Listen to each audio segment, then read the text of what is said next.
سبحان اللہ سبحان اللہ. فائز ہو بلندی پر مصداق رفعت کا، فائز ہو بلندی پر مصداق رفعت کا، چمکایا ہوا ذرہ ہوں مہر رسالت کا. تسخیر نسب میں ہوں سادات حسینی سے، تسخیر نسب میں ہوں سادات حسینی سے، اللہ نے بخشا ہے رتبہ مجھے نسبت کا. હવે આપણે જેમને સાંભળવા માટે ઇંતજાર કરી રહ્યા છીએ તેવા હઝરત પીર મુર્શિદ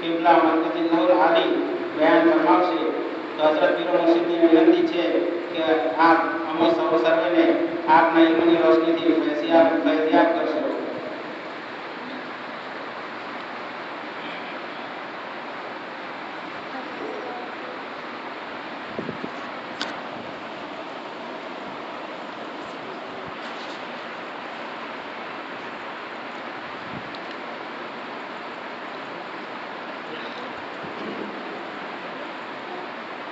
الحمدللہ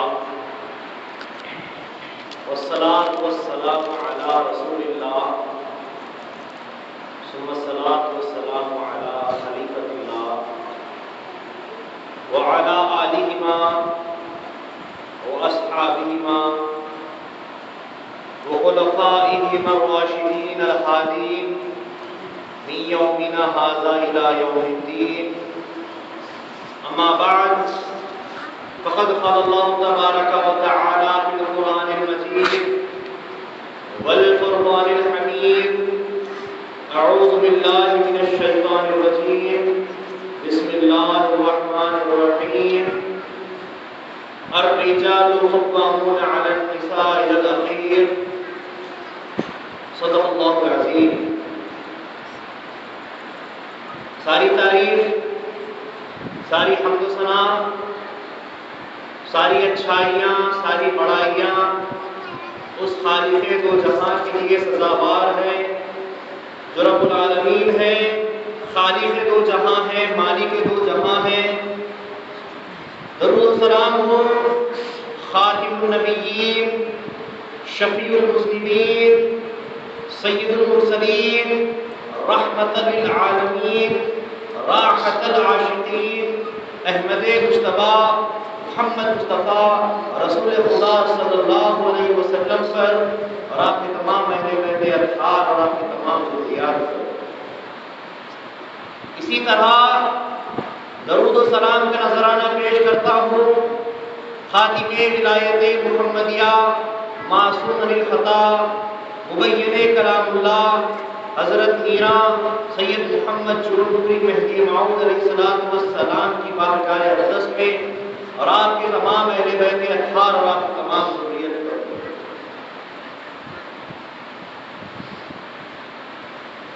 محترم بزرگوں، دوستوں، ساتھیوں، خواتین، السلام علیکم ورحمۃ اللہ وبرکاتہ.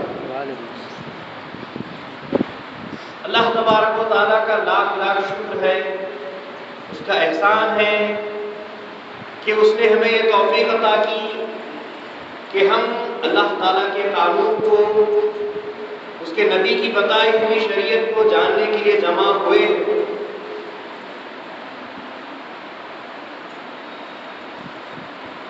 اللہ تبارک و تعالیٰ نے اپنے کلام پاک میں ارشاد فرمایا: الرجال قوامون علی النساء. ہم نے مردوں کو عورتوں کے اوپر حاکم بنا کر بھیجا. اللہ تبارک و تعالیٰ نے اس دنیا میں ہر جاندار کے جوڑے بنائے. جانوروں میں جو 4 پاؤں والے جانور ہوتے ہیں، ہم نے دیکھا کہ ان میں جوڑے ہوتے ہیں. ایک نر ہوتا ہے، ایک مادہ ہوتی ہے، ایک مذکر ہوتا ہے، ایک مؤنث ہوتی ہے، ایک میل ہوتا ہے، ایک فیمیل ہوتی ہے. اسی طریقے سے اللہ تبارک و تعالیٰ نے آسمان میں اڑنے والے پرندوں کے اندر بھی، ان کے درمیان بھی جوڑے بنائے ہیں، مذکر اور مؤنث ان میں بھی پائے جاتے ہیں. نہ صرف اتنا بلکہ دریا کے اندر رہنے والے جانور میں بھی اللہ تعالیٰ نے ان میں بھی جوڑے بنائے، یہاں تک کہ کیڑے مکوڑوں کے اندر بھی اللہ تعالیٰ نے جوڑے بنائے ہیں، نہ ہی ان میں بلکہ معمولی سے معمولی ذرات کے اندر جو جراثیم پائے جاتے ہیں اللہ تعالیٰ نے اس میں بھی جوڑے بنائے ہیں۔ یہ اللہ تبارک و تعالیٰ کا فضل و کرم ہے کہ وہ ایک جنس کو جب پیدا کرتا ہے تو ان کے ساتھ ان کے جوڑوں کو پیدا کرتا ہے تاکہ وہ ان کی نسل آگے بڑھتی رہے۔ اسی طریقے سے اللہ تعالیٰ نے ایک حیوان ناطق، ایک بولنے والا جانور پیدا کیا جس کو انسان کہا جاتا ہے، حیوان ناطق کہا جاتا ہے۔ اللہ تبارک و تعالیٰ نے اس انسان میں ان کے درمیان بھی جوڑے بنائے، ایک میں آدمی کو بنایا، دوسری طرف عورت کو بنایا۔ اور اس کے بعد اللہ تعالیٰ نے فرمایا یہ اشرف المخلوقات ہے، یہ تمام مخلوقات میں سب سے زیادہ اشرف، سب سے زیادہ افضل ہے۔ اور پھر فرشتوں کو حکم دیا کہ آدم کو سجدہ کرو۔ جو تو اللہ تعالیٰ نے دنیا بھر میں جتنے بھی جاندار پیدا کیے، لیکن کسی کو سجدہ کرنے کا حکم نہیں دیا۔ جانوروں کو سجدہ نہیں کیا جاتا، پرندوں کو سجدہ نہیں کیا جاتا، پانی میں رہنے والے مچھلیوں کو سجدہ نہیں کیا جاتا، لیکن سجدہ کرنے کا حکم اگر اللہ تعالیٰ نے کسی کو دیا تو انسان کو دیا۔ آدم علیہ السلام کے مجسمے کو جب تیار کیا گیا تو اللہ تعالیٰ نے حکم دیا کہ آدم کو سجدہ کرو۔ کیوں؟ کیونکہ اللہ تعالیٰ نے فرمایا خلق اللہ آدم علی صورتہ، کیونکہ کسی بھی جاندار میں اللہ تعالیٰ نے اپنی صورت نہیں ڈالی، اللہ تعالیٰ نے کسی کے اندر اپنا مظہر نہیں بنایا۔ اللہ تعالیٰ نے فرمایا میں نے آدم کو اپنی صورت کے اوپر پیدا کیا، اپنی صورت دے کر انسان کو بنایا ہے۔ میں چھپا ہوا خزانہ تھا، میں نے چاہا کہ میں اپنے آپ کو پیش کروں، اپنے آپ کو ظاہر کروں، تو میں نے ایک انسان کو پیدا کیا اور اس کے ذریعے سے اپنے آپ کو میں واقف کروں۔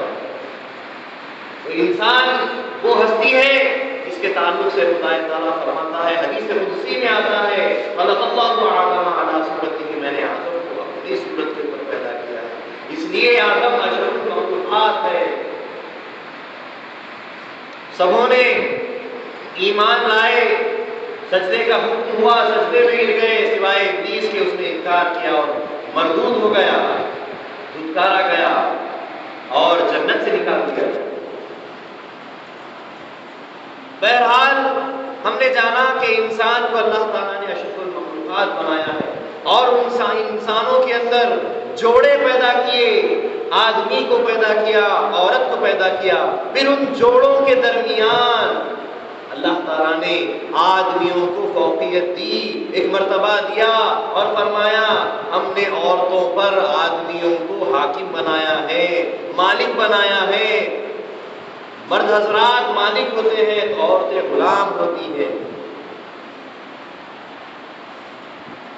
اور اس کی دلیل میں، اس کی تفصیل میں، اس کی تشریح میں ہم نے دیکھا کہ اللہ تبارک و تعالیٰ نے رسولوں کو جب بھیجا تو آدمیوں کے روپ میں بھیجا، عورتوں کے روپ میں نہیں بھیجا۔ معلوم ہوا کہ آدمیوں کا رتبہ بڑا ہوتا ہے، تو رسول جتنے بھی ہوتے ہیں تمام آدمیوں میں سے آئے۔ اس کے بعد ہم نے دیکھا کہ 1,80,000 انبیاء آئے ہیں، انبیاء کو بھی اللہ تعالیٰ نے آدمیوں میں سے بھیجا، عورتوں میں سے اللہ تعالیٰ نے کسی کو نبی نہیں بنایا۔ ہم نے دیکھا کہ آدمی کا مرتبہ بلند ہے۔ اس کے بعد ہم نے دیکھا کہ امامت کا مسئلہ جب آتا ہے، نماز کی امامت اگر کوئی کرتا ہے تو آدمی کرتا ہے، عورت کو امامت کا حق نہیں، آدمی کا درجہ بڑا ہے، اللہ تعالیٰ نے آدمی کو بڑا قرار دیا۔ اس کے بعد ہم نے دیکھا کہ نماز جنازہ کی بھی امامت اگر کوئی کرتا ہے تو آدمی کرتا ہے، مردوں کو دفن اگر کرتا ہے تو آدمی کرتا ہے، مشتخاق اگر دیتا ہے تو آدمی دیتا ہے۔ آدمی کا رتبہ بڑا بڑا بلند، عورت ذات در حقیقت آدمی کی خدمت کے لیے پیدا کی گئی ہے۔ حضرت بی بی حوا علیہ السلام، آدم علیہ السلام کی بیوی، ان کا کوئی الگ سے مجسمہ پتلا نہیں بنایا گیا تھا. حضرت بی بی حوا علیہ السلام کو آدم علیہ السلام کی ہی پسلی سے نکال کر بنایا گیا. عورت ذات آدمی کا ہی جز ہے، اسی کے حصے سے اللہ تعالیٰ نے عورت کو بنایا ہے. بی بی حوا علیہ السلام عورت جو بنی ہے، بیوی جو بنی ہے، آدم علیہ السلام کے حصے کی جو بنائی گئی. اس کے بعد اللہ تبارک و تعالیٰ نے جب یہ باتیں ہمارے سامنے پیش کی، فرمایا کہ آدمی کو ہم نے عورتوں کے اوپر حاکم بنایا ہے. انسان اپنے ہم جنس کے ساتھ چلتا ہے، آدمی عورت کے ساتھ رہتا ہے، جانوروں کے ساتھ نہیں رہتا، پرندوں کے ساتھ نہیں رہتا، مچھلیوں کے ساتھ نہیں رہتا. اسے زندگی گزارنے کے لیے اس کے جوڑے کی، اس کی عورت کی ضرورت ہوتی ہے. کسی شاعر نے کیا خوب کہا ہے، کند ہم جنس با ہم جنس پرواز، کبوتر با کبوتر باز با باز. جو بھی جنس جو ہوتی ہے وہ اپنے ہی جوڑے کے ساتھ رہتی ہے. جیسے کہ باز جب اڑتا ہے تو باز کے ساتھ اڑتا ہے، کبوتر جب اڑتا ہے تو کبوتروں کے ساتھ اڑتا ہے. کبھی آپ نے کبوتر کے ساتھ باز کو اڑتا دیکھا؟ انسان کے اندر آدمی کا جو جوڑا ہوتا ہے، جو عورت ہوتی ہے، وہ ایک دوسرے کے لیے لازم و ملزوم ہوتے ہیں، ایک دوسرے کے بغیر رہ نہیں سکتے. اور پھر اللہ تعالیٰ نے جب فرمایا کہ وہ دونوں ایک دوسرے کے بغیر رہ نہیں سکتے، تو ان میں ایک کو حاکم بنایا کہ تم حکومت کرنے کے لائق ہو، اور ایک کو محکوم بنایا کہ تم اس کی حکومت میں رہنے کے لائق ہو. ایک کو حاکم بنا کر حکومت کرنے کا حکم دیا، اور ایک کو اس حکومت کے نیچے رہنے کا حکم دیا. نبی پاک صلی اللہ علیہ وسلم نے ارشاد فرمایا، آدمی کے جوڑے کے تعلق سے رسول اللہ صلی اللہ علیہ وسلم فرماتے ہیں کہ میں اگر یہ نہ جانتا، یہ نہ دیکھتا کہ خدا تعالیٰ کے سوائے کسی اور کو سجدہ کرنا جائز نہیں، اگر ایسا نہیں ہوتا تو میں حکم دیتا کہ عورتیں اپنے شوہروں کو سجدہ کریں. دیکھیے، آدم علیہ السلام کو سجدہ کرنے کا حکم دیا گیا ہے، اور یہاں رسول اللہ صلی اللہ علیہ وسلم نے فرمایا کہ میں اگر یہ نہ جانتا کہ اللہ کے سوائے کسی اور کو سجدہ کرنا جائز نہیں، تو یہ حکم دے دیتا، یہ فرض کر دیتا کہ عورتیں اپنے شوہروں کو سجدہ کریں. یہ شوہروں کا مقام ہے، یہ آدمی کا مقام و مرتبہ ہے کہ رسول اللہ صلی اللہ علیہ وسلم نے فرمایا مرد حاکم ہوتا ہے، سجدہ کرنے کا حکم نہیں ہے، لیکن یہاں مرتبہ بتایا جا رہا ہے کہ شوہر کا مقام اور مرتبہ اتنا بلند ہوتا ہے کہ اگر اللہ حکم دے دیتا، رسول اللہ اگر حکم دے دیتے تو شوہروں کو سجدہ بھی کیا جاتا. یعنی کہ شوہروں کا وہ مقام ہے کہ اتنا بڑا مرتبہ ہے کہ ان کو صرف سجدہ کرنا باقی رہ جاتا، اتنا ان کا مطلب ہے. پھر رسول اللہ صلی اللہ علیہ وسلم نے فرمایا کہ جس عورت کا شوہر اس سے ناراض، جس عورت کا شوہر اس سے ناراض، اس کا خدا اس سے ناراض. اگر شوہر اپنی بیوی سے ناراض ہو جائے، اس سے دوری اختیار کر لے، تو خدا بھی دور ہو جاتا ہے، خدا بھی ناراض ہو جاتا ہے. نہ صرف اتنا، جب تک وہ مانتا نہیں، جب تک اس کی محبت پلٹ کر نہیں آتی، اس کا میلان واپس دوبارہ پلٹ کر نہیں آتا، تب تک اس عورت کی عبادت قبول نہیں کی جاتی. اتنی بڑی بات ہے، اتنا بڑا مقام ہے انسان کے اندر آدمی کا کہ آدمی اگر اپنی عورت سے ناراض ہو جائے تو اس کی عبادت قبول نہیں ہوتی، اس کا خدا اس سے ناراض رہتا ہے جب تک کہ وہ واپس میدان نہ لانے. جب تک شوہر واپس پلٹ کے نہ آ جائے، اس کی محبت پلٹ کے نہ آ جائے، جب تک وہ مان نہ جائے، تب تک اس کی عبادت، اس کی ریاضت بیکار. اتنا بڑا مقام بتا. لیکن اللہ تعالیٰ نے مرد کو حاکم بنایا ہے، عورتوں کے درمیان اس کو حکومت کرنے کا موقع دیا ہے، تو پھر وہ اپنی حکومت کے برابر کھڑا بھی اترنا چاہیے. شادی ہوتی ہے لیکن طلاق کا حق کس کو دیا جاتا ہے؟ مرد آدمی کو دیا جاتا ہے، عورت کو نہیں دیا جاتا. عورت کھلا مانگتی ہے، مانگ سکتی ہے، دے نہیں سکتی، پکار سکتی ہے، مگر اس کا بس نہیں چلتا جب تک کہ شوہر اپنی طرف سے اس کو ادا کر دے. نکاح یوں تو ہو جاتا ہے، عورت سے اجازت لی جاتی ہے، ایجاب ہوتا ہے، مرد قبول کرتا ہے، لیکن جب جوڑا بن جاتا ہے تو پھر آدمی کی چلتی ہے. جب تک اس کی مرضی چلے وہ چلا سکتا ہے، اور جب اس کی مرضی نہ ہو تو وہ چھوڑ سکتا ہے. لیکن جب جڑ جاتا ہے، جب ایک ہو جاتا ہے، تو پھر اس کی ذمہ داری اس کو سنبھالنی ہوتی ہے. سب سے پہلی ذمہ داری تو یہ ہوتی ہے آدمی کے اوپر کہ بیوی کو جب وہ اپنے نکاح میں باندھتا ہے تو سب سے پہلے اس کے پردے کا خیال کرے. یہ کون کہہ رہا ہے؟ قرآن کہہ رہا ہے، رسول اللہ صلی اللہ علیہ وسلم فرما رہے ہیں، احادیث فرما رہے ہیں، فقہاء کرام فرما رہے ہیں. یہ ساری چیزیں بزرگان دین اسلام سے آ رہی ہیں. شادی ہوتی ہے اس کے بعد سب سے پہلا حکم یہ ہے کہ اپنی بیوی کو پردے میں رکھے، اس کو کھانے پینے سے محتاج نہ رکھے. نکاح کرنے کی طاقت ہے، کھانے پلانے کی طاقت رکھتے ہو تبھی نکاح کرنا چاہیے. خود مفلس ہے، مجبور ہیں اور نکاح کرتے ہیں، نہیں. خود میں پہلے وہ چیز آنی چاہیے کہ اپنے ساتھ کسی اور کو پال سکے. جب یہ طاقت آ جائے تو پھر نکاح کے لیے آگے بڑھنا چاہیے اور نکاح کرنا چاہیے.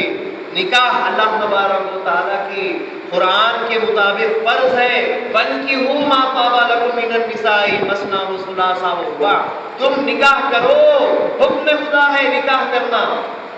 اللہ تعالیٰ یہاں پر یہ نہیں کرا اگر چاہتے ہو نکاح کرو، اگر تم کو پسند ہے نکاح کرنا تو نکاح کر لو، مرضی تمہاری. ایسے نہیں، اللہ تعالیٰ نے فرمایا تم نکاح کرو، 2 عورتوں سے، 3 عورتوں سے، 4 عورتوں سے. لیکن اگر تم ان کے درمیان عدل قائم نہ کر سکو، انصاف نہ کر سکو، تو بس ایک عورت سے نکاح کرو. اور دور حاضر میں اکثریت کے اندر یہی معقول ہے.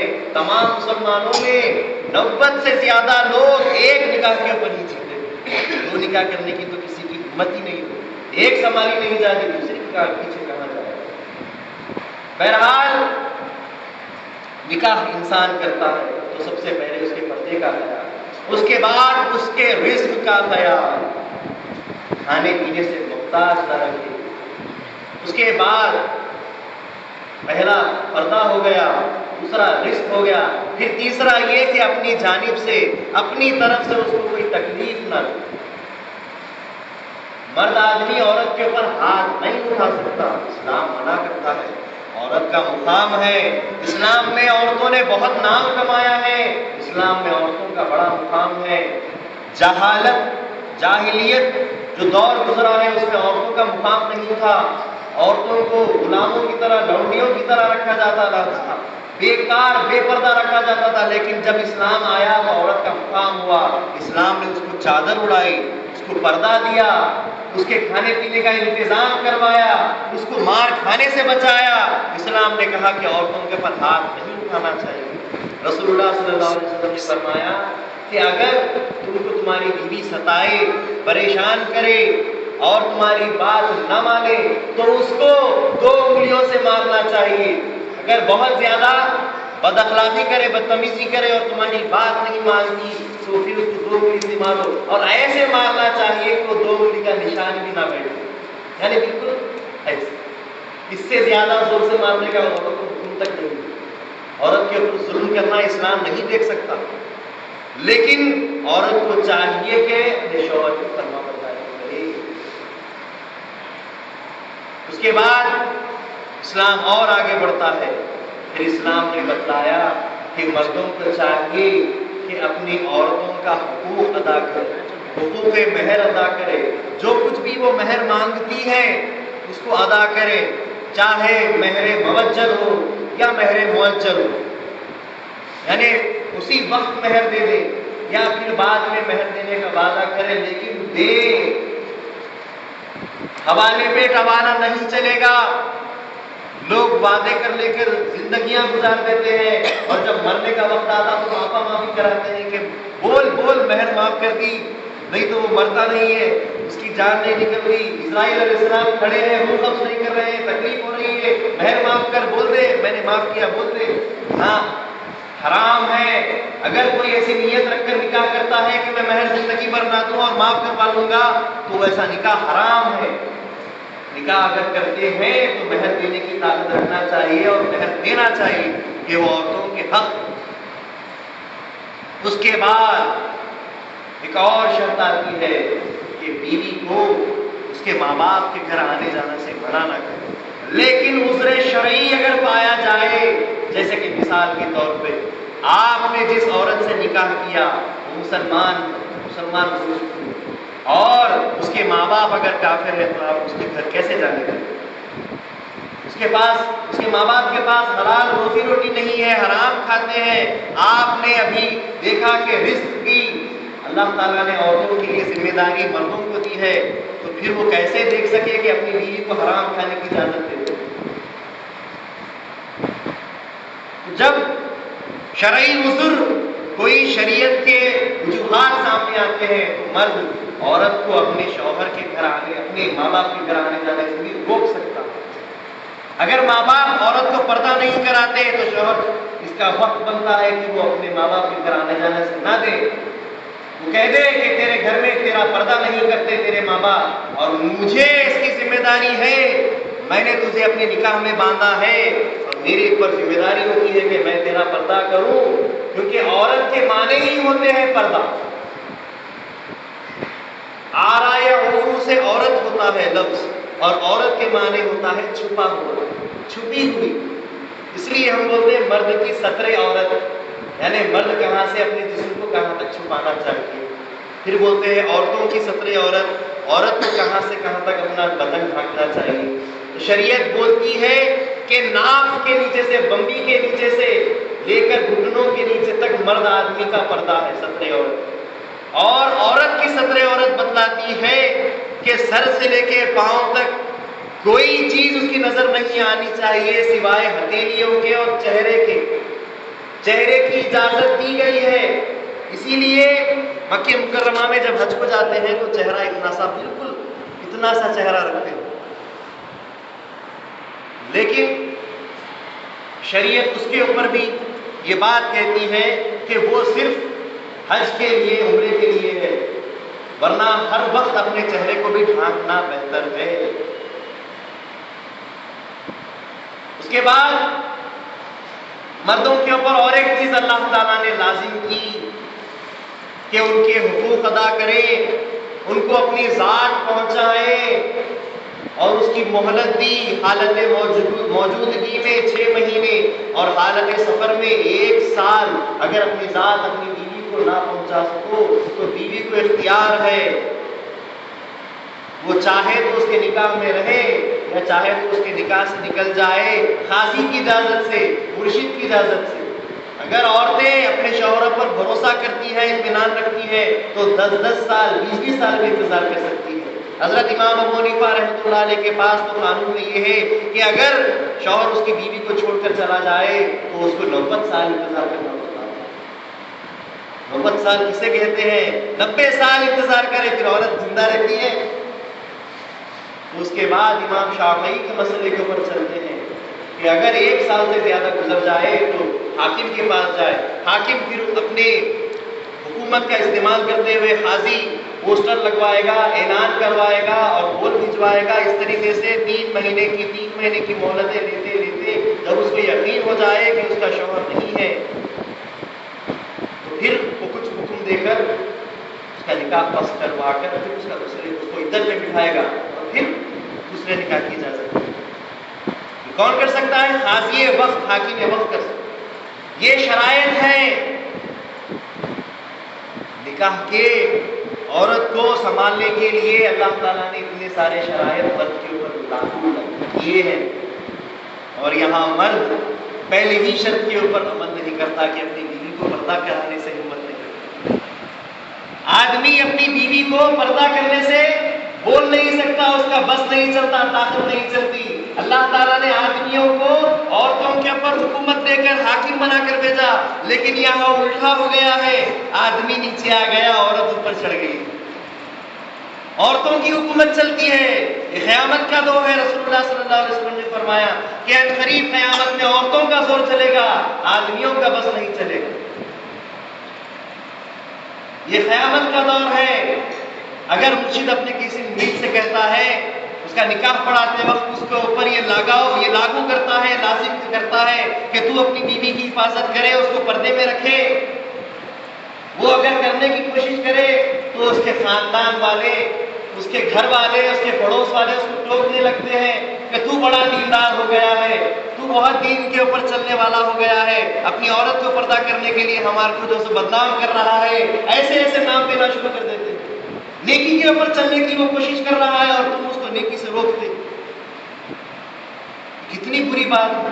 سب سے پہلے اللہ تعالیٰ نے حاکم بنانے کے بعد جو آدمی کے اوپر جو فرض قرار دیا ہے وہ ہے پردہ۔ آپ نے بیویوں کے تعلق سے نہیں سنا؟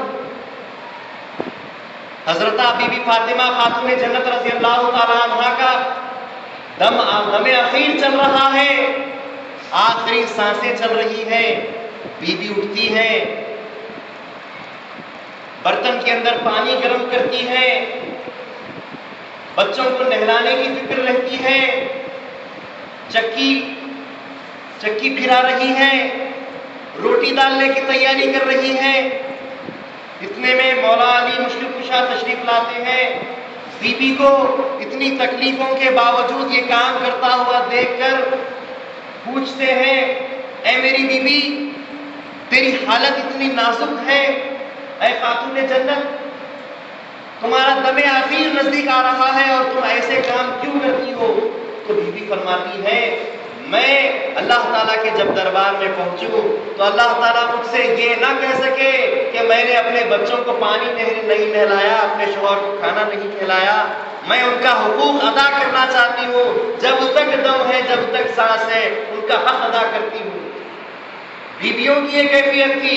اس کے بعد مولا علی مشکل کشا رضی اللہ تعالیٰ عنہ جب بازو بیٹھے تو بیوی نے ایک وصیت کی کہ میری ایک عرض ہے آپ سے کہ جب میرا انتقال ہو جائے، جب میں خدا تعالیٰ کے پاس اٹھا لی جاؤں تو مجھے رات کے وقت قبرستان میں لے جانا، دن کے وقت نہ لے جانا، اور خبردار کہ کسی آدمی کو بھی میری میت میں حاضر ہونے نہ دے، میرے گھر والوں کے سوائے کسی آدمی کو نہ بتلائیں کہ میں اپنے جنازے کو بھی کسی آدمی کی نظر پڑنا نہیں چاہتا۔ کوئی آدمی مجھے نہیں دیکھا زندگی بھر، لیکن میں یہ چاہتی ہوں کہ وہ آدمی میرے جنازے کو بھی نہ دیکھے، کوئی نامحرم شخص میرے جنازے کو بھی نہ دیکھے۔ میں یہ چاہتی ہوں کہ میں اتنا پردے میں رہنا چاہتی ہوں، میں نبی کی بیٹی۔ یہ آپ نے اپنے لیے نہیں کہا، آنے والی عورتوں کے لیے، آنے والی نسلوں کے لیے بیوی نے بتلایا کہ عورت کو چاہیے کہ اتنا پردہ کرے کہ زندگی میں پردہ کرتی ہے، مرنے کے بعد بھی اس طریقے سے اپنے آپ کو چھپائے۔ کیا آپ نے جنگ جمل کے اندر وہ واقعہ نہیں سنا کہ بی بی عائشہ صدیقہ رضی اللہ تعالیٰ عنہا اونٹ پر بیٹھی ہوئی ہے، اتنے میں دشمنوں نے آپ کی اونٹنی کے اوپر وار کیا، اونٹنی کے دونوں پاؤں کٹ گئے، اونٹنی گر پڑی، بی بی گرتی ہوئی لڑکتی ہوئی باہر آ گئی، پردہ اوڑھنی آپ کی اڑ گئی، تو آپ نے آواز لگائی کہ کوئی کیا اللہ کا بندہ ہے جو ام المؤمنین کی حفاظت کر سکے؟ تو حضرت علی رضی اللہ تعالیٰ عنہ آگے بڑھے کہ میں اپنی ماں کی حفاظت کرنے کے لیے آگے بڑھتا ہوں، اور پردہ کرنے کے لیے کھڑے ہو گئے۔ یہ نہیں دیکھا کہ جنگ چل رہی ہے، کوئی مجھ پر وار کر سکتا ہے، انہوں نے سب سے آگے بڑھ کر یہ دیکھا کہ میں اپنی ماں کی حفاظت کروں، ان کے پردے کا خیال کروں۔ سر پر موت ناچ رہی ہے، لیکن شریعت کی پاسبانی اس کو کہتے ہیں۔ بی بی عائشہ صدیقہ رضی اللہ تعالیٰ عنہا نے جیسے ہی لرزہ کیا کہ میں بے آبرو بے پردہ کھڑی ہوں، مولا علی مشکل کشا آگے بڑھے اور ان کا پردہ کر دیا۔ یہ ہمارے لیے سیکھ ہے، ہمیں شریعت کی باتیں کرنا نہیں ہے، ایک کان سے سنتے ہیں دوسرے کان سے نکال دیتے ہیں، یہ مومن کی نشانی نہیں ہے۔ مومن تو وہ ہے جو کہتا ہے وہ کرتا ہے، اور جو کرتا ہے وہی بولتا ہے، اس کو مومن کہتے ہیں۔ اور آپ کو معلوم ہونا چاہیے، ایک بڑے آدمی پر ایک شیطان مسلط ہوتا ہے، اس کو بھٹکانے کے لیے، آدمی کو بھٹکانے کے لیے ایک شیطان اس کے ساتھ رہتا ہے، اور ایک بڑی عورت کے اوپر 10 شیطان اس کے ساتھ ہوتے ہیں اس کو بھٹکانے کے لیے۔ ایک کنوارے لڑکے کے اوپر جس کی شادی نہیں ہوئی ہے، کنوارا ہے، نوجوان ہے، اس کے لیے 10 شیطان ہوتے ہیں، اور ایک کنواری لڑکی کے اوپر 70 شیطان ہوتے ہیں اس کو بھٹکانے کے لیے، اس کو دین خدا سے ہٹانے کے لیے 70 شیطان ہوتے ہیں۔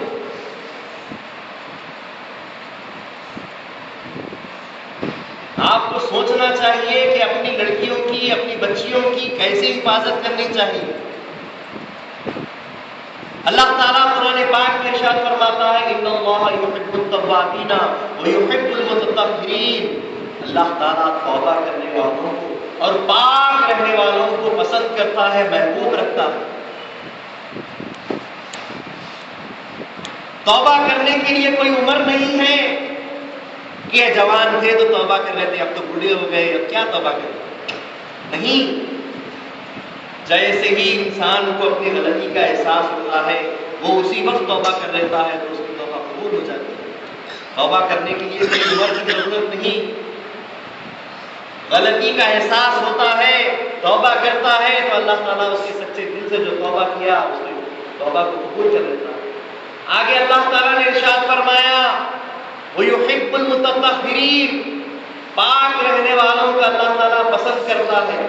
جب پاکی کی بات آتی ہے تو آدمی کہتا ہے کہ پاک رہنے والوں کو اللہ پسند کرتا ہے، نہاتا ہے، صاف ستھرے دھلے ہوئے کپڑے پہنتا ہے، عطر لگاتا ہے اور کہتا ہے میں اب پاک ہو گیا۔ ہرگز وہ پاک نہیں ہوا۔ یہاں اللہ تعالیٰ نے توبہ کے ساتھ پاکی کا ذکر کیا ہے۔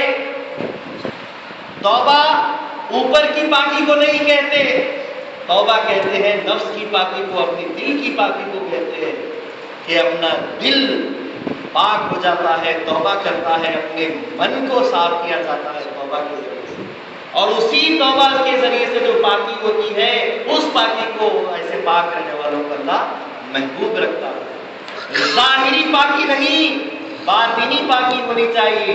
ظاہر تو کافر بھی پاک رہتا ہے، ایک مسلمان اس کا ظاہر اور اس کا باطن دونوں پاک رکھتا ہے۔ یعنی کہ اپنے جسم کی پاکی ایسی ہونی چاہیے کہ اپنے آنکھوں کی پاکی ہو، اپنے کانوں کی پاکی ہو، اپنی زبان کی پاکی ہو، اپنے پیٹ کی پاکی ہو، اپنے ہاتھوں کی پاکی ہو، اپنے پیروں کی پاکی ہو۔ پردہ جسے میں بیان کر رہا تھا، فقیر بیان کر رہا تھا، یہ پردہ کہاں سے آتا ہے؟ یہ پردہ نظروں سے آتا ہے۔ جس کی آنکھوں میں شرم ہوتی ہے اس کی نظریں جھکی رہتی ہے، اس کو پردہ کرنے کی ضرورت نہیں، اس کے نظریں پردہ کر لیتی ہیں۔ حیا والا جو انسان ہوتا ہے اس کو نظروں سے ہی پردہ کر لینے میں ہی سب سے زیادہ افضلیت ہے۔ اسی لیے شریعت کہتی ہے کہ پہلی نظر معاف ہے، یعنی پہلی نظر اگر کسی عورت پر پڑ جائے تو فوراً نظر چرا لے تو وہ پاکی میں آتا ہے۔ تو پھر جب یہ بیان ہو رہا تھا بزرگوں میں سے، جب کوئی بزرگ بیٹھ کر اس طریقے سے پردے کا بیان کر رہے تھے، اس دور میں بھی ایسے لوگ ہوتے تھے، تو ایک شخص نے اٹھ کے کہا کہ اگر پہلی نظر معاف ہے تو پہلی نظر میں ہی اگر خوب تکتکی لگا کر دیکھ لے تو چلے گا؟ پوچھا کہ پہلی نظر تو معاف ہوتی ہے تو پہلی نظر میں جی بھر کے دیکھ لیں گے تب تو چلے گا؟ تو فرمایا اس کو پہلی نظر بھی کہا گیا، وہ تو دوسری نظر بن گئی۔ پہلی نظر شرم کی نظر ہوتی ہے، حیا کی نظر ہوتی ہے، وہ جو دوسری نظر ہوتی ہے وہ تو بے حیائی کی نظر ہوتی ہے۔ پہلی نظر معاف ہے، اچانک نظر پڑ جائے تو آنکھیں چھپ جانی چاہیے، اس کو پہلی نظر کہتے ہیں۔ تو پہلی نظر معاف ہے، اپنی آنکھوں کے لیے حفاظت پیدا کرنے کے لیے نظروں کو نیچے رکھنی چاہیے۔ بزرگان دین کا یہ شیوا رہا ہے، یہ عمل رہا ہے کہ وہ اپنی نظروں کو جھکا کر چلتے ہیں، اور ہمارے پاس قوم مہدویہ کے پاس مرشدین کو جو چادر اڑائی جاتی ہے، جو ان کے سر پر ان کی پگڑی پر چادر اڑاتے ہیں، تو مرشد اڑاتے ہوئے کہتے ہیں کہ اللہ تعالیٰ تمہاری نظروں کی حفاظت کرے۔ یہ چادر نظروں کی حفاظت کرنے کے لیے ہے، اپنی حیا کے ساتھ دوسرے کی حیا رکھنے کے لیے۔ ہمارے پاس بزرگوں کا یہ عمل رہا ہے کہ پردے کا اتنا خیال رکھتے ہیں، اور ہم عورتوں کو اپنی بے حیا بنانے جا رہے ہیں اور ان کو بولتے نہیں ہیں، ڈرتے ہیں کیونکہ حاکم وہ ہے، ہم تو ان کے غلام ہیں۔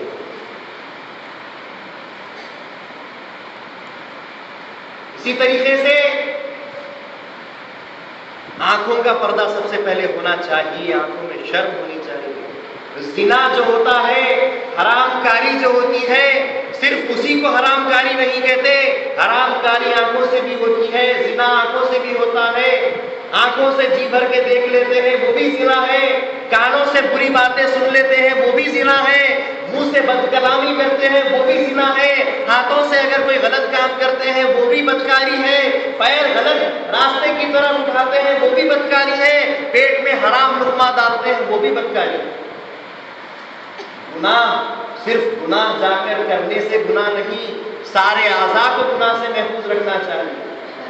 سب سے پہلی چیز جو گناہ میں انسان کو مبتلا کرتی ہے وہ اس کی نظر ہوتی ہے۔ انسان اپنی نظر کی پہلے حفاظت کرنی چاہیے، لیکن لاکھ انسان نظر کی حفاظت کرے لیکن سامنے والا بے حیا اگر ہو جائے تو پھر کیا کر سکتا ہے؟ عورت اگر خود بے حیائی میں اتر آتی ہے تو جو 70 شیطان اس کے ساتھ ہوتے ہیں وہ اس کے اوپر خوش ہو جاتے ہیں، اس کو اور ملعون بناتے جاتے ہیں، عذاب میں ڈالتے جاتے ہیں، اور وہ جس آدمی کی نظر میں آتی ہے ان ساروں کا عذاب اس عورت کو ہو جاتا ہے۔ اور ایسی عورت اگر کسی مسلمان کے گھر میں ہوتی ہے تو اس کا گھر برباد ہو جاتا ہے، اس کا گھر نہیں رہتا، قبرستان ہو جاتا ہے، مردہ گھر بن جاتا ہے۔ آدمی برابر اپنے کپڑے پہنتا ہے نیچے سے اوپر تک، اگر انگریزوں کو بھی ہم دیکھتے ہیں تو سوٹ بوٹ پہن کر پوری طریقے سے پردے میں آدمی رہتا ہے، جس کو پیٹ اور چھاتی دکھانے کی بھی اجازت ہے، پیر کی پنڈلیاں دکھانے کی بھی اجازت ہے، لیکن الٹا ہو چکا ہے، آدمی پورے کپڑے پہنتا ہے اور عورتوں کو کھلا چھوڑ دیتا ہے۔ وہ انگریز وہ کافر تھے، ان میں چلتا ہوگا، ہم مسلمان ہیں، ہم اپنی گھر کے بچیوں کو، اپنی بہنوں کو، اپنی ماؤں کو کیسے اجازت دے سکتے ہیں کہ وہ بے پردگی کرتی پھرے، سرے عام سرے بازار پھر رہی ہے، جو آتا ہے جاتا ہے دیکھتا ہے یہ فلاں کی جورو ہے، یہ فلاں کی بہن ہے، یہ فلاں کی ماں ہے، سب پہچان جاتے ہیں۔ عورت کو تو ایسا ہونا چاہیے کہ وہ کب آئی کہاں سے گئی کوئی پہچان نہ سکے، اتنا پردے کا اس کو خیال رکھنا چاہیے، وہ اپنے آپ میں شرم کے مارے ڈوب جائے اگر اس کا صرف نقاب اس کے چہرے سے ہٹ جائے۔ حضرت امام حسین رضی اللہ تعالیٰ عنہ کے گھر والوں کو جب ظلم اور ستم میں مبتلا کر دیا گیا، ابن سعد نے آواز لگائی کہ جاؤ خیموں کو ٹوٹ لو، بیویوں کو بے پردہ کرو، تو بی بی زینب رضی اللہ تعالیٰ عنہ کے پاس آ کر آپ کی چادر کھینچنے کی کوشش کی تو آپ نے آواز لگائی تو جانتا نہیں میں کون ہوں، میں امام حسین کی بہن، تجھے شرم نہیں آتی کہ اہل بیت اطہار کی طرف بے پردگی کا جو سلوک کرے؟ تو وہ تو ملعون تھے، یزیدی تھے، ان کو کیا اسلام کی تعلیم، وہ تو شیطان پرست یزید پرست تھے۔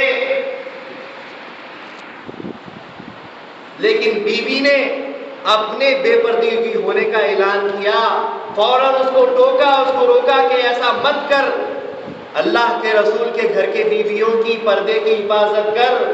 لیکن وہ ملعون سب کو بے پردہ کر دیے اور اونٹوں کے اوپر بغیر چادر بغیر اوڑھنی کے بے پردہ کرتے ہوئے بازاروں میں گھمائے، ہاتھوں میں لوہے کی کڑیاں باندھی اور اس قدر ان کی جو سب بے حرمتی کی۔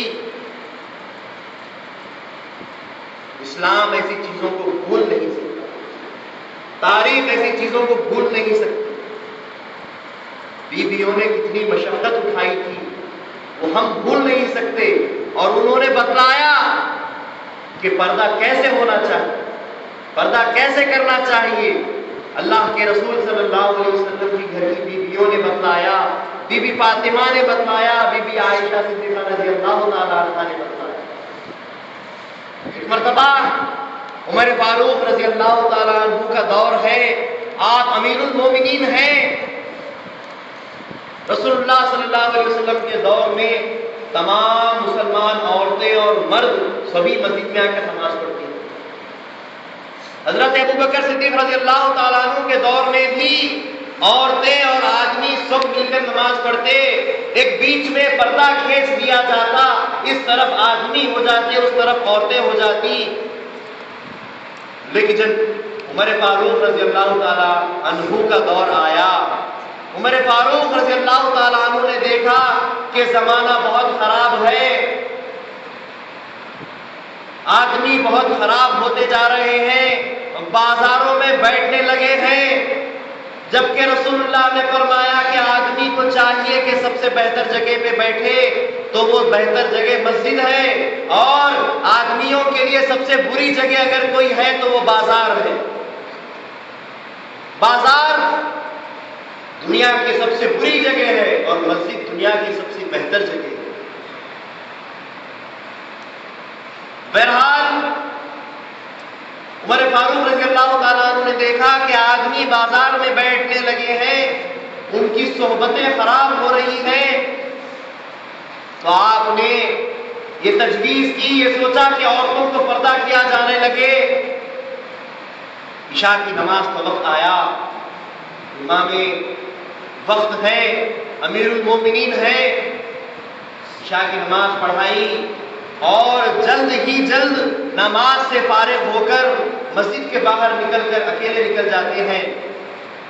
جب سب کی نماز ختم ہوئی، عورتیں اپنے اپنے گھروں کو جانے لگی، لوگ آدمی اپنے اپنے گھروں کو جانے لگے، اتنے میں عمر فاروق رضی اللہ تعالیٰ عنہ کملی اوڑھے ہوئے، چادر اوڑھے ہوئے، اپنے چہرے کو چھپا کر، بالکل اپنے چہرے کو چھپا کر عورتوں کے جھوٹ میں گھستے ہیں۔ کون گھس رہے ہیں؟ عمر فاروق رضی اللہ تعالیٰ عنہ گھس رہے ہیں، بالکل اپنے آپ کو پوری طریقے سے چھپا لیتے ہیں، اور عورتوں کے جھوٹ میں، عورتوں کے بیچ میں گھستے گھستے دیکھتے ہیں کہ ان میں میری بیوی کون ہے۔ جب پہچان گئے کہ ہاں یہ میری بیوی ہے، تو اس کے پاس گئے اور زور سے اس کو اپنے کھانے سے، اپنے بازو سے دھکا دیا اور پھر دوڑتے ہوئے بھاگ گئے۔ عورتوں کے اندر ایک عجیب سی کیفیت ہو گئی کہ یہ کون نالائق تھا، یہ کون گستاخ تھا جو امیر المومنین کی بیوی کو دھکا دینے کی، ان کی جو ہے حرمت کو بے حرمتی کرنے کی کوشش کی۔ بیوی جلدی جلدی گھر کو آتی ہے، ٹہلنے لگتی ہے، پسینے چھوٹ رہے ہیں کہ امیر المومنین خلیفہ وقت کی بیوی کو کسی نے دھکا دیا، کسی نامحرم آدمی نے چھو دیا، یہ کیسی گستاخی ہو گئی، اور امیر المومنین کا انتظار کرنے لگی۔ جب عمر فاروق رضی اللہ تعالیٰ عنہ اطمینان سے، آرام سے، دھیرے دھیرے چلتے ہوئے گھر کو آئے، دیکھا کہ بیوی پریشان ہے، بیوی ٹہل رہی ہے، اور جیسے ہی عمر فاروق کو دیکھتی ہے، آواز لگاتے ہوئے آگے بڑھتی ہے، اے امیر المومنین، آج تو بہت غضب ہو گیا، آج تو بہت گستاخانہ حرکت ہو گئی کہ آپ کی بیوی کو سرے عام بازار میں، سڑک پر، راستے میں کسی نامحرم نے چھو دیا، دھکا دے کر گیا۔ امیر المومنین تعجب کرنے لگے، کہا فرمایا کہ بہت بڑا خراب ہے بیوی، اب چاہیے کہ عورتیں اپنے گھروں میں ہی نماز پڑھیں۔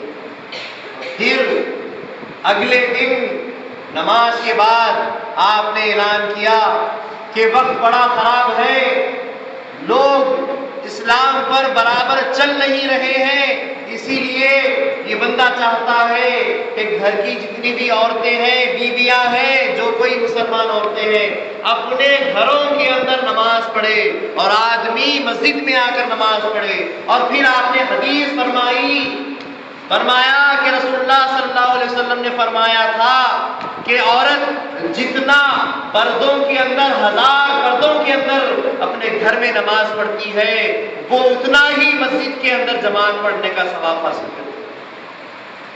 یہ آپ نے ارشاد فرمایا اور پھر بیویوں سے، عورتوں سے کہا، حکم دیا کہ اب مسجد میں نہ آئیں اور اپنے گھروں میں ہی نماز ادا کریں۔ بزرگوں نے، صحابہ نے، خلفائے راشدین نے اتنا پردے کا خیال کیا ہے اور ہم اپنی بیویوں کو پردہ نہیں کروا سکتے ہیں۔ نکاح کی پہلی شرط پردہ ہے اور تم نکاح کی پہلی شرط میں ہی کھوکھلے ہو، برابر اس پر تمہارے قدم نہیں جمتے، تو دوسرے کیا تعلیمات تم آگے رسول کو دے سکتے ہو؟ کیا ان کا خیال کر سکتے ہو؟ کھانا دیتے ہو؟ کھانا تو جانور کو بھی مل جاتا ہے۔ ایک مکڑی جالا بن کر بیٹھی رہتی ہے، اللہ تعالیٰ اس کا رزق، اس کے رزق کو پر لگا دیتا ہے، وہ رزق اس کا اڑتے ہوئے اس کے پاس آ جاتا ہے۔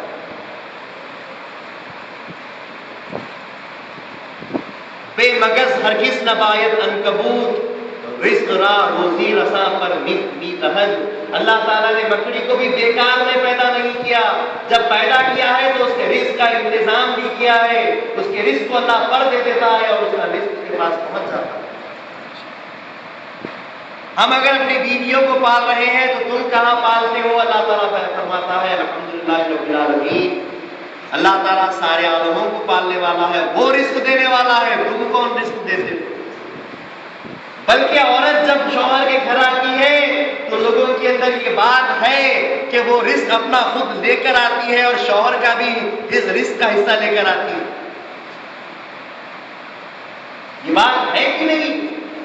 اس کے مقصود کا رزق وہ خود لاتی ہے اور شوہر کا بھی حصہ لے کر آتی ہے۔ یہ بات ہمارے اندر ہے، تو تم کہاں سے کہتے ہو کہ ہم کو کھلا رہے ہیں، پال رہے ہیں؟ کھلانے والا بھی اللہ، پالنے والا بھی اللہ، اور تمہاری جو ذمہ داری بنتی ہے اس کے پردے کی ذمہ داری، اس کے دین کی ذمہ داری اللہ تعالیٰ نے پھر آگے بتلایا۔ شریعت کے قانون میں یہ بات آتی ہے کہ اگر تم شادی کرتے ہو، کسی عورت کو اپنے نکاح میں باندھتے ہو تو اس کے دین مہدی کی حفاظت کرے، دائرے دین سے اس کو باہر نہ جانے دے۔ اگر وہ بے دین کام کرنے لگی تو تمہیں چاہیے کہ اس کو روکے، اس کو ٹوکے، اس سے دوری اختیار کرے، اس کے ماں باپ کے ذریعے سے اس کو روکے، اپنے ذریعے سے اس کو روکے، اپنے مرشد کے ذریعے سے اس کو روکے۔ اور اگر وہ حد سے زیادہ بڑھ جائے، گناہوں کے گڑھے میں اتر جائے، تو ایسی عورت کو اپنے گھر میں رکھنے کے لیے اسلام اجازت نہیں دیتا۔ اسلام ایسی عورتوں کو اپنے گھر سے نکالنے کا حکم دیتا ہے کہ جب کوئی عورت دین اسلام پر نہ چل سکے، شوہر کی فرما برداری نہ کر سکے، تو ایسی عورت کو گھر میں رکھنے کا حکم نہیں۔ ہو سکتا ہے کہ اس سے بہتر تم کو عورت مل جائے، اسے چھوڑو، جانے دو، ایک نیا نکاح کرو، ایک نئی عورت کو اپنے گھر میں خدمت کی دینا۔ لیکن آدمی کو چاہیے کہ عورت کے ساتھ نرمی سے بات کرے، عورت کی عزت کرتے ہوئے اس سے بات کرے۔ رسول اللہ صلی اللہ علیہ وسلم نے جب یہ بیانات فرمائے، شوہر بیوی کے بیانات فرمائے، ان کے حقوق زوجین کو جب آپ نے فرمایا، تو صحابہ نے کہا کہ ہم عورتوں کے اوپر زور زبردستی کرتی ہے تو وہ سنتی نہیں۔ تو رسول اللہ صلی اللہ علیہ وسلم نے فرمایا کہ عورت کو اللہ تعالیٰ نے آدم علیہ السلام کی ٹیڑھی پسلی سے پیدا کیا ہے، اس پسلی کو اگر تم موڑنا چاہو گے، جھکانا چاہو گے، وہ تو ٹوٹ جائے گی مگر جھکتی نہیں۔ تم کو اگر اسے سدھارنا ہے، جھکانا ہے، تو اس سے نرم گفتگو کرو، اپنے عمل سے، اپنے کردار سے اس کو لے آؤ۔ دین پر اس کو چلانا ہو تو پہلے خود دین پر چلو، تو وہ خود بخود تمہارے پیچھے چلے گی۔ وہ کہے گی کہ میرا شوہر میرے ساتھ جیسا رہتا ہے، جیسا عمل کرتا ہے، میں اس کی بندی ہوں، اس کی غلام ہوں، مجھے بھی چاہیے کہ اس کے پیچھے پیچھے چلوں۔ شوہر خراب ہوتا ہے تو بیویاں خراب ہوتی ہیں، شوہر جب چھوٹ دیتا ہے تو بیویاں اس کے سر پہ چڑھ جاتی ہے، انگلی دیتی ہے، ہاتھ پکڑ لیتی ہے، ہاتھ دیتی ہے تو کاندھے پہ چڑھ کر بیٹھ جاتی ہے۔ دین میں جو مقام جس کا رکھنا ہے ویسا رکھنا چاہیے۔ اولاد کا مقام اولاد کی جگہ پر ہے، بیوی کا مقام بیوی کی جگہ پر ہے، شوہر کا مقام شوہر کی جگہ پر ہے، باپ کا مقام باپ کی جگہ پر ہے، مرشد کا مقام مرشد کی جگہ پر ہے۔ اگر یہ سارے مقامات ایک دوسرے کے سامنے گر جاتے ہیں تو پھر اسلام کیسا چل سکتا ہے؟ ایک کو اپنے مقام کی حفاظت کرنی چاہیے۔ شوہر کو چاہیے کہ اپنے مقام کی حفاظت کرے، بیوی کو چاہیے کہ شوہر کے سامنے برابر اس کا حکم مانتے ہوئے چلے، اولاد کو چاہیے کہ ماں باپ کی فرما برداری کرتے رہے، بڑوں کو چاہیے کہ چھوٹوں سے محبت سے شفقت سے بات کرے، اور چھوٹوں کو چاہیے کہ بڑوں سے ادب سے پیش آئے۔ یہ قانون اگر ہم نہ رکھ سکیں تو پھر دین قائم نہ رہ سکے۔ بہرحال فقیر کی اگر بولنے کرنے میں اگر کوئی غلطی ہو گئی ہو، کوئی بات اگر آپ کو دل میں بری لگے فقیر کی طرف سے، تو فقیر کو واسطے اللہ رسول کی معاف کریں۔ فقیر کی باتیں اگر آپ کے دلوں کو چبھ رہی ہیں تو فقیر کو معاف کریں، لیکن فقیر چاہتا ہے کہ حق بولا جائے۔ آپ احمد آباد میں دیکھ رہے ہیں، وہاں پر برقعے کا رواج ہے، برابر عورتیں پردہ کرتی ہیں۔ زیادہ دور نہیں، حیدرآباد نہیں لے جا رہا ہوں، احمد آباد سرکھیز جوہا پورا لے جاتا ہوں، وہاں عورتیں برابر برقع پہنتی ہیں، پردہ کرتی ہیں۔ لیکن کیا ہمارا گاؤں ترقی نہیں کر سکتا؟ کیا ہمارے گاؤں میں دین کی ترقی نہیں ہو سکتی؟ کیا ہمارے شوہر اپنے عورتوں کو یہ نہیں کہہ سکتے کہ تم پردہ کرو؟ کہہ سکتے ہیں، کر سکتے ہیں، اور کہنا چاہیے، کیونکہ سب سے پہلی اسلام کی شرط ہے کہ وہ پردہ کرے۔ اور اگر کوئی پردہ کرتا ہے اس کی ہمت افزائی کرے، اس کا ساتھ دے، اس سے کہے کہ تو دین پر چل رہی ہے، اللہ تیرے سے خوش، تیرا شوہر تیرے سے خوش۔ شوہر اپنی بیوی کو خود دیکھنا چاہتا ہے، سب اس کی بیوی کو دیکھنے لگے تو پھر کیا فرق رہ جائے؟ اس کے نکاح میں وہ آئی ہے، وہ اس کو دیکھے گا، سب دیکھنے لگے تو چلتا ہے؟ نہیں چلتا۔ بری بات۔ عورتیں خود اپنے ہاتھ میں دیکھنا چاہیے کہ میں عورت ہوں۔ عورت کہتے ہیں چھپی ہوئی چیز، مجھے چھپ کر رہنا چاہیے، پردے میں رہنا چاہیے۔ میں اللہ تعالیٰ سے دعا کرتا ہوں کہ اللہ تعالیٰ ہم سب کو دین اسلام پر چلنے کی توفیق عطا فرمائے، شریعت محمدی کے اوپر چلنے کی توفیق عطا فرمائے، دین اسلام کی پابندیوں میں ہم ڈھل جائیں، اللہ تعالیٰ ہم سے راضی ہو جائے، اللہ کے رسول ہم سے راضی ہو جائیں، مہدی موعود ہم سے راضی ہو جائیں۔ میں اللہ تعالیٰ سے دعا کرتا ہوں کہ اللہ تعالیٰ ہمارے صغیرہ اور کبیرہ گناہوں کو معاف فرمائے، ہم سے جو کچھ بھی آج تک غلطیاں ہو گئی ہو اللہ تعالیٰ ہمیں معاف کرے۔ ہم سچے دل سے اللہ تعالیٰ کے گھر میں بیٹھ کر اللہ تعالیٰ کے سامنے توبہ کرتے ہیں، اور سچے دل کے ساتھ یہ یقین جان کر یہ عمل کرنے کی کوشش کرتے ہیں کہ ہم دین اسلام کی برابر پابندی کریں گے، اپنی عورتوں کو پردے میں رکھیں گے، خود برابر دین پر چلیں گے۔ آمین وآخر دعوانا الحمدللہ رب العالمین۔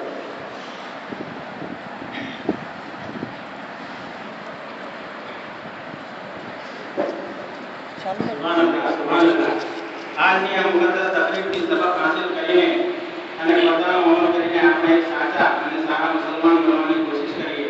હું આશા રાખું છું કે આજની આ મુકદ્દસ તકલીફથી સબક હાંસલ કરીને મારી પ્યારી મા બહેનો ઇન્શાઅલ્લાહ તાઆલા સવારથી જ પોતાનો અમલ કરીને એક સાચા મુસલમાન બનવાની કોશિશ કરશે। આમીન।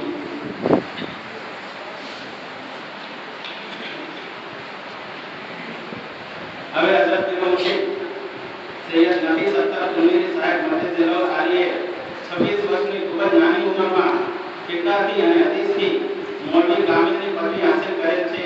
તો તેની ખુશીમાં આજે મહેંદી અજમાન ઇકબાલ તરફથી ગુલખુશી કરીને તથા શાહ ઉડાડીને આ હઝરતનું મહેંદી અજમાન ઇકબાલ તરફથી સન્માન કરવામાં આવ્યું।